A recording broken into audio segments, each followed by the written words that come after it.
Y'all, what I'm about to show you in the Bible is enough to make grandmama run. This right here was just too good for me not to share it. Now, I done read the story of Adam and Eve I don't know how many times, but I am willing to bet you have never been told what I'm about to teach you today. Now, I don't make promises I can't keep, but I promise you, this story is gonna blow your mind. So you know how the story goes. There's a man named Adam and a woman named Eve, and the woman is deceived by a serpent into eating some fruit in hopes of becoming everything that she already is. And she later offers that same fruit to the man. I'm sure you've heard that, but here's what you probably didn't hear. Let's take a look at Eve. When we examine her eating the fruit, I think we would both agree that she was deceived into doing it. But I cannot say the same thing about Adam, and here's why.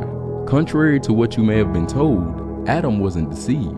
Adam was influenced. Now stick with me, because I'm about to say something and only 3 of y'all gonna catch it. What was Eve made from? Adam's rib.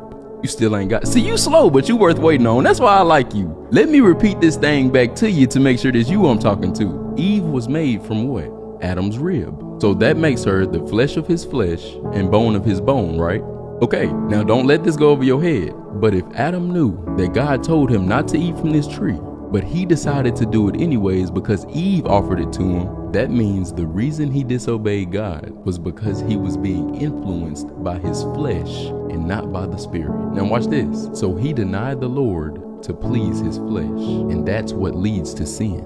Now don't miss the message here, because I'm willing to go as far as saying sin wasn't the problem here. People pleasing was. Sin is just one of the symptoms you get from it. See, what people pleasing will do is it will get you into battles that the people that you're trying to please won't be there to help you fight. Now there's a whole nother part to this story that I didn't even bother today because I know you got stuff to do. But if you come back and see me around this time next week, I'll have something waiting on you. And I'll give you a hint. It has to do with the fig leaves. But you know I gotta leave you with something. And here it is. Do not lose what God has for you, running in behind a piece of flesh that's eventually gonna die. And I want you to ask yourself this question. Who are you willing to disappoint for the rest of your life in order to please God?